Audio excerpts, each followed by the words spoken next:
I think what makes even what you do in that much more impressive is you're a full time college student, Mhm. right? And on pace to write Hall of Fame numbers, Mhm. right? Or President's Club, right? Mhm. President's Club numbers, which is a Yeah. super impressive. Um, how do you balance that? How do you balance like being a full time college student, not getting off till what time? I don't get off till 1. Till 1 o'clock, right? So working almost like a part time schedule, but Yeah. being able to write at the level you do. So I think when it comes to writing at a high level, you have to have a high level of discipline that goes with it. So, my schedule, it's very disciplined. Like, it's the same thing every day. And I had a discussion with Mindy at the beginning of the year, and I wanted to go for like 250. And I Mm, was like, I think 250 is good. yeah, And she's like, no, that's way too small. You need to go for President's Club. And so I was like, okay, but like, I don't even know how to do that. yeah. And she's like, okay, we'll get 30 appointments a week. Don't focus on the AP, get 30 appointments a week.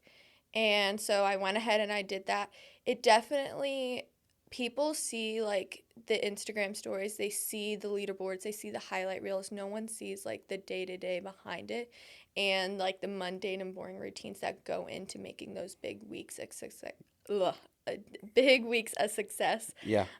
So with having that my schedule, it's 8 to 1, and then from 2 to like 9, I'm running appointments, I'm dialing. I have one day off a week, and that day is like 12, 14 hours of just work.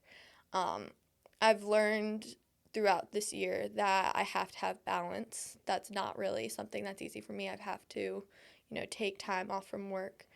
So with having that, I've learned, like, I've gone through the kind of the trying to go through that struggle of finding the balance. Mm. So I take out time. I take a couple hours. I'll spend it with my friends. I'll spend it with my family. And overall, I feel like that makes me a better agent is finding the balance. Everyone says work as hard as you can, but I think that you have to have those hours and those days where you can recharge yourself in order to hit it at full steam ahead. I think the way you're probably able to balance that, right, is when you are working, like you're super intentional with your time, Yeah. right? I think that's like a balance where agents will maybe want to do a lesser of a schedule, but then if they Mhm. do, that time that maybe those 40 hours they put into it are just not Yeah. super intentional hours, Yeah. right? So I think I've seen you kind of like come in and be able to do that because you're so intentional with your schedule.